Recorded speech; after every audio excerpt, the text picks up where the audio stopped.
तो चलिए बच्चों, कल तक की क्लास के अंदर मैंने आप लोगों को बता दिया था कि अपना जो क्वेश्चंस अपन ने देखे थे, ये देखो ये थे। लास्ट क्लास के अंदर मैंने आप लोगों को बताया था, बोला था पार्टनरशिप से लिंकअप जितने भी सैंपल पेपर में क्वेश्चंस होंगे वो सारे सबसे पहले करवाऊंगा। 1 हो गया था, 2 हो गया था, और अब उसके आगे का जो क्वेश्चन था हमारा वो है वर्कमैन कंपेंसेशन से लिंकअप क्वेश्चन। बहुत ही ध्यान से समझिएगा, देखिएगा कि क्या चीज़ है। तो सबसे पहले इसमें सॉल्यूशन करना पड़ेगा अपन को क्वेश्चन नंबर 4 का। तो 1 नंबर का क्वेश्चन है ये, आपको पूरा एक्सप्लेनेशन करके बताऊंगा मैं। वो एक अलग बात है कि 4 ऑप्शन में से एक ऑप्शन ठीक होगा और आपको उसी ऑप्शन को टिक लगा कर आना है, लेकिन सॉल्यूशन तो आपको भी करके देखना पड़ेगा ना बच्चों। जब तक सॉल्यूशन करके नहीं देखोगे आपको भी समझ में क्या आएगा कि सर कैसे होना चाहिए था, ये आपको पता नहीं लगेगा। तो चलो देखते हैं, कॉपी पेस्ट मार लूँ एक बार फिर, जस्ट अ सेकेंड।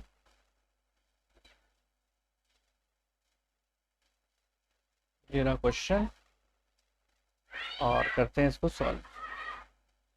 उम्मीद करता हूँ सब बच्चों को दिखाई तो दे ही रहा होगा। थोड़ा छोटा कर लेते हैं, ठीक है। ये देखिए, ये है आपका क्वेश्चन, ठीक है जी। अब देखना ये कि कैसे सॉल्व होगा। ये क्वेश्चन के अंदर देखो लिखा हुआ है, A B and C who are sharing profit and losses in the ratio 4:3:2। A और ए बी सी 3 पार्टनर है, इनका profit and loss sharing ratio 4:3:2 है। Decided to share future profit and losses in the ratio 2:3:4। यानी पहले ratio कुछ और था, अब रेशो कुछ और हो गया। यानी ये देखने से ये बात तो साफ समझ में आती है कि ये जो क्वेश्चन है वो आपका changing in profit sharing ratio में से आया है, ठीक है। क्योंकि रेशो पहले कुछ और था, अब रेशो कुछ और हो गया, तो ऑब्वियस सी बात है चेंजिंग इन पीएसआर का ही क्वेश्चन है ये, है ना। अब आगे क्या लिखा हुआ है, आगे क्या लिखा हुआ है क्वेश्चन के अंदर, an extract of the balance sheet as that 31 March 2023 is workman compensation आपको दे रखे हैं 65,000 के।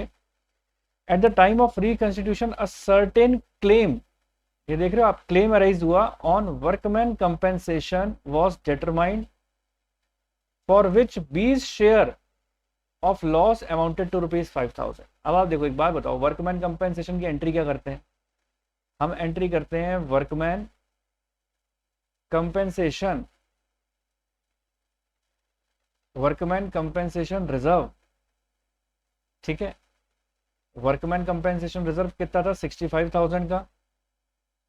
और ये क्या कहना चाहते हैं, क्लेम इतना ज्यादा हो गया, ये क्या लिखा है, a certain amount of claim on workman compensation was determined which share be loss amounted to ₹5,000। कहते हैं 65,000 तो पूरा खत्म हो ही गया, उसके अलावा भी आपको कुछ एक्स्ट्रा भी पेमेंट करना पड़ गया। तो जब आप एक्स्ट्रा पेमेंट करते हो तो रिवैल्यूएशन अकाउंट डेबिट करते हो, करते हो?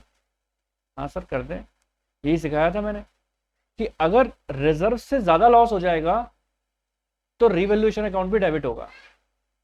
और 2, workman compensation, workman compensation claim.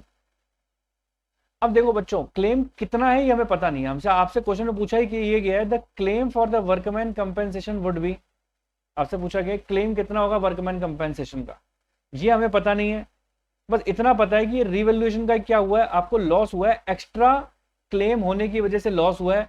और ये जो लॉस होता है ना, वो उसमें सभी पार्टनर का हिस्सा होता है। कितने पार्टनर है? 3 पार्टनर है, सभी पार्टनर का हिस्सा है, ए का भी, बी का भी और सी का भी। आपको बता रखा है इसके अंदर क्या कि बी का हिस्सा, क्या बता रखा है कि बी का जो लॉस है ना वो 5,000 है, ये बात बता रखा है। अगर ये मुझे पता लग जाए तो इस फलाना और ढीमका को जोड़ के मैं वर्कमैन कंपेंसेशन क्लेम का आंसर निकाल लूंगा। समझ रहे हो ना बात मेरी? अब आती है बात यहां पर कि मुझे ये बात पता है कि 5,000 रुपए जो है वो बी का रिवैल्यूएशन का लॉस लिखा हुआ है, जो वर्कमैन कंपेंसेशन क्लेम की वजह से हो गया। अब 5,000 रुपए में मुझे ये देखना है कि हिस्सा है कितना। अब आप पता है आपको बी का हिस्सा कितना है? बी का देखो, वर्कमैन कंपेंसेशन हमेशा ओल्ड रेशो में ही माना जाता है, तो बी का हिस्सा कितना है? देखो ये रहा बीच वाला, 4 3 7, 7 2 9, 3/9, यानी ये किसके बराबर है? 3/9 के बराबर है। ये रिवैल्यूएशन का loss, 20 share of revaluation loss 5000 था, और बी का हिस्सा भी कितना है? बी का हिस्सा भी कितना है? 3/9। अब आप तो जानते हो, देखो बचपन से पढ़ते आ रहे हो कि 5000 रुपए अगर 3/9 के बराबर है, अगर आपको टोटल निकालना है, इज इक्वल्स टू इनटू में कन्वर्ट हो जाएगा और ये रेसिप्रोकल हो जाएगा, 9/3 हो जाएगा। ठीक है, चलो, हालांकि आप लोगों को तो अपने आप कैलकुलेशन करनी है, मैं आपको कैलकुलेटर पे नीचे कैलकुलेशन करके दिखा रहा हूँ। 5000 इंटू 9 डिवाइडेड बाय 3, 15,000। और वैसे आप करते तो कैसे करते? 9 5 जा 45,000 और 3 से डिवाइड कर देते तो कितना आ जाता? 15,000। यानी ये बात पता लग गया आपको कि रिवैल्यूएशन का लॉस कितना है साहब? 15,000 रुपए का रिवैल्यूएशन का टोटल लॉस आ गया। अब क्या काम करना है? अब 65,000 और 15,000 को जोड़ दो। तो चलो जोड़ के दिखा देता हूँ। 65,000 प्लस 15,000 तो टोटल हो गया 80,000। अच्छा, तो जो आपसे पूछा गया है कि टोटल क्लेम कितने का है, तो क्लेम का आंसर कितना होगा? 80,000, यानी डी। सर मैंने कहा बोलो बोलो सर, मार्किंग स्कीम के अंदर दिखा दो ना आंसर के अंदर कि यही आंसर है। ठीक है बच्चों, मार्किंग स्कीम के अंदर भी देखते हैं। क्वेश्चन नंबर 4 है ना, देखो क्वेश्चन नंबर 4 का आंसर डी दे रखा है आपको, डी दे रखा है, ये रहा डी। तो उम्मीद करता हूं आप सब बच्चों को क्वेश्चन नंबर 4 का सॉल्यूशन अच्छी तरीके से समझ में आ गया होगा। तो देखो बच्चों, अब आती है, सवाल ये उठता है अगले क्वेश्चन के अंदर, ये जो और वाला क्वेश्चन है ना, हमें तो और वाला क्वेश्चन भी करना है, क्योंकि हम तो तैयारी कर रहे हैं, देख रहे हैं कि किस तरीके के क्वेश्चन आने हैं। देखो क्या लिखा हुआ है और वाले क्वेश्चन के अंदर, ये देखो क्या लिखा है, A B and C, A B C किथे गई सी, are in partnership business, A used 2 lakh rupees, 2 lakh belonging to the firm. समझ रहे हो क्या लिखा हुआ है क्वेश्चन के अंदर? समझ रहे हो?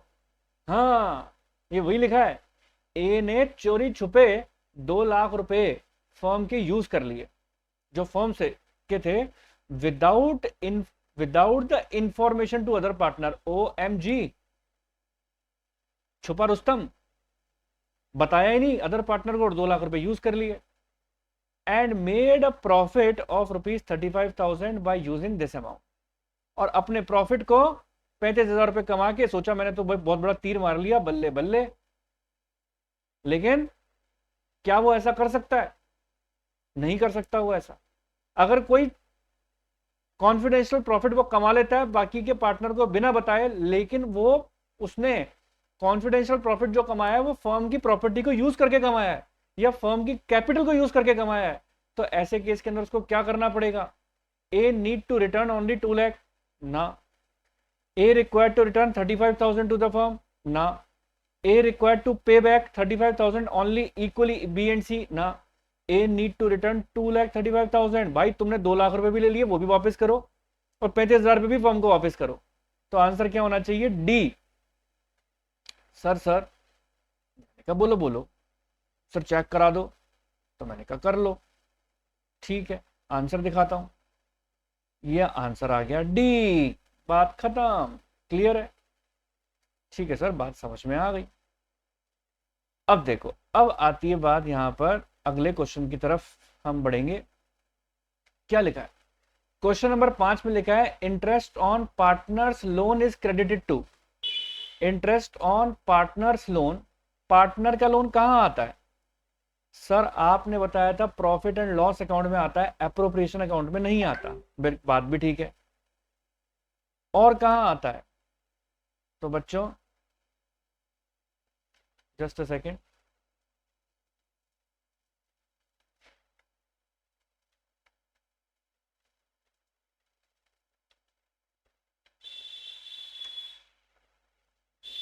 तो क्या बताया था मैंने आपको कि एक तो P&L अकाउंट में आएगा, एप्रोप्रिएशन में नहीं आएगा।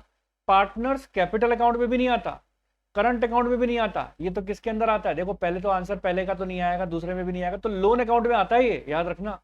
ड्राइंग्स अकाउंट में भी नहीं आता, तो इसका आंसर क्या होगा? सी। फिफ्थ का आंसर क्या होगा? सी। आगे बढ़ते हैं बच्चों, आगे चलो। तो ये क्वेश्चन अगला है कंपनी का, इसको अभी छोड़ दो अभी के लिए। सेवेंथ भी कंपनी का है, हाल फिलहाल इसको अभी के लिए छोड़ दो इसको भी। और अब आता है हमारे पास क्वेश्चन नंबर 8। काफी अच्छा क्वेश्चन है, बात को समझने की कोशिश करना कि क्या चीज लिखी हुई है इसके अंदर। लिखा है क्वेश्चन नंबर 8 में GS&T, ध्यान से सुनना क्या लिखा है। GS&T were partner sharing profit and losses in the ratio 3:2:1। जी भी था, एस भी था, टी भी था। अब सब रिटायर कौन हुआ है? G. And is due towards the firm, क्योंकि जी रिटायर हो रहा है तो पैसा लेके भी जाएगा। His dues towards the firm including capital balance, accumulated profits and loss share. यानी कहते हैं कि जब जी रिटायर हुआ तो अपना हिस्से में कैपिटल भी लेके जाएगा, एक्यूमुलेटेड प्रॉफिट एंड लॉस में अपना हिस्सा भी लेके जाएगा, रीवैल्यूएशन का गेन भी लेके जाएगा। कुल मिला के सारी चीजें उसकी कितनी बैठती हैं? 5,80,000। यानी अगर मैं आपसे बात करूं तो पार्टनर्स कैपिटल अकाउंट में उसका हिस्सा कितना आ रहा है? पार्टनर्स कैपिटल अकाउंट में आते हो ना रिवैल्यूएशन, उसमें अपना आप रिटायरमेंट में बनाया करते थे पार्टनर्स कैपिटल।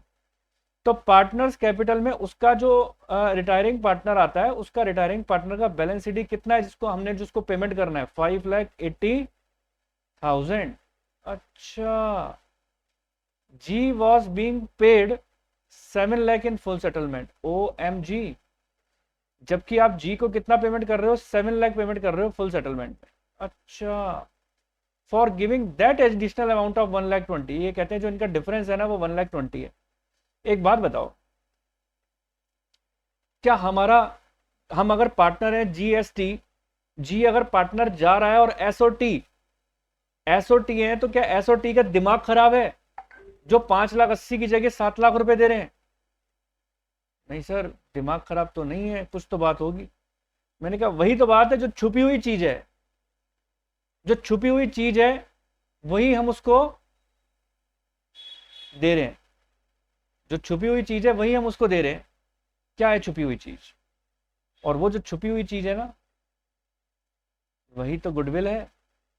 जो छुपी हुई चीज है वही तो गुडविल है। अच्छा सर, ये 1,20,000 का मतलब गुडविल है? हाँ, लेकिन आपसे क्या चीज पूछी गई है? कह रहे हैं S was debited for ₹40,000। Gaining partner to sacrificing partner करते हो? हाँ सर, तो गेनिंग पार्टनर कौन है?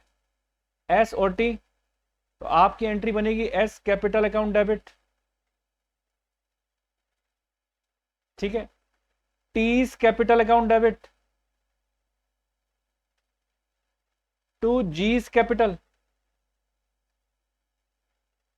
तो इसका मतलब जो गुडविल हम उसको दे रहे हैं, किसको? जी को, वो कितनी है? 1,20,000।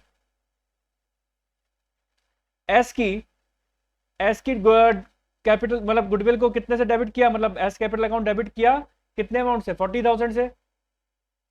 सर हम बताएंगे कुछ जोशीले बच्चे ऐसे ही करते हैं। सर हम बताएंगे यहां सर 80,000 आएगा। हाँ सर, आंसर आ गया, और वो जोशीले बच्चे 80 को टिक लगाकर आ जाते हैं। और मजे की बात है 80 आंसर ही नहीं है, क्योंकि आपसे ये चीज पूछी नहीं है उसने। मजे की बात क्या है कि पूछ रहे हैं आपसे कि बताओ determine the goodwill of firm. पूरे फर्म की गुडविल कितनी है? और ये जो आप गुडविल टिक लगाकर आए हो, किसकी लगाकर आ गए? 80 की।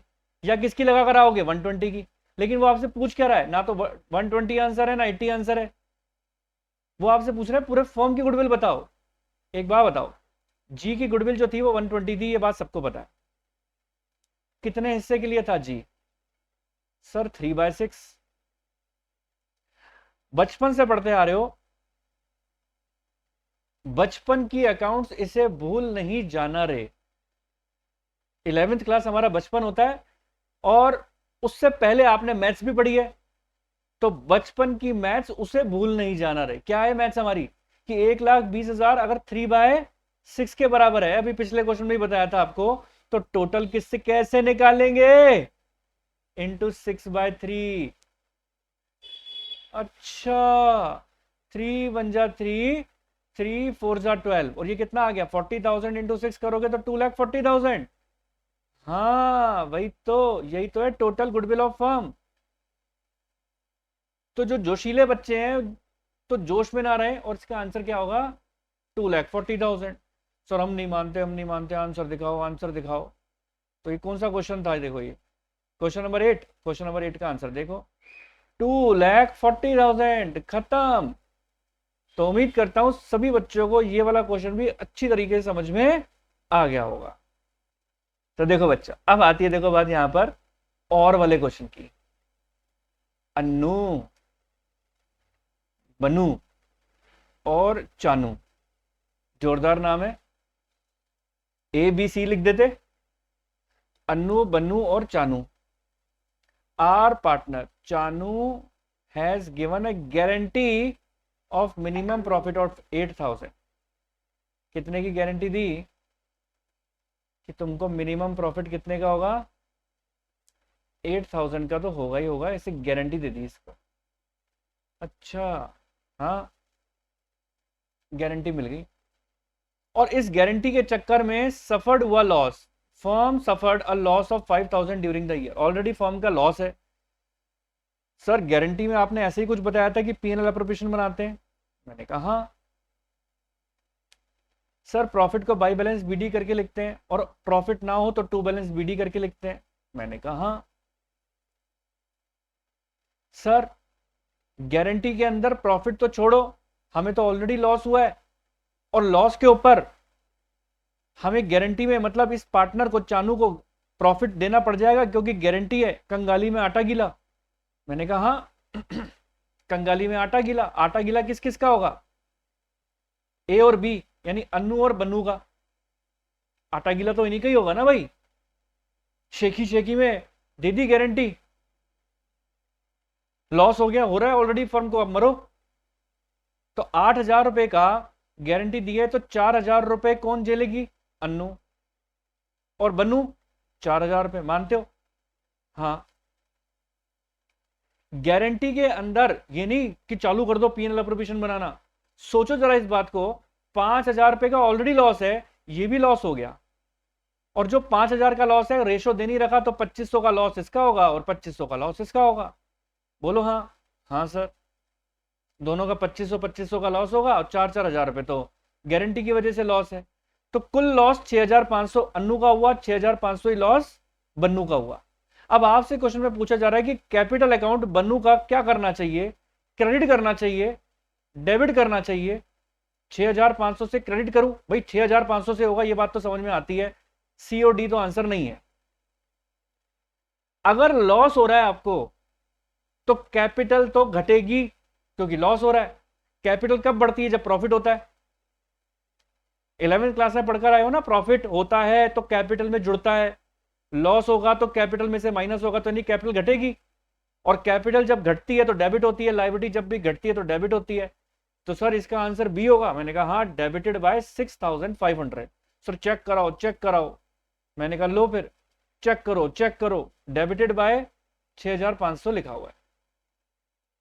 तो उम्मीद करता हूं आज सभी बच्चों को यह पॉइंट भी अच्छी तरीके से समझ में आ गया होगा।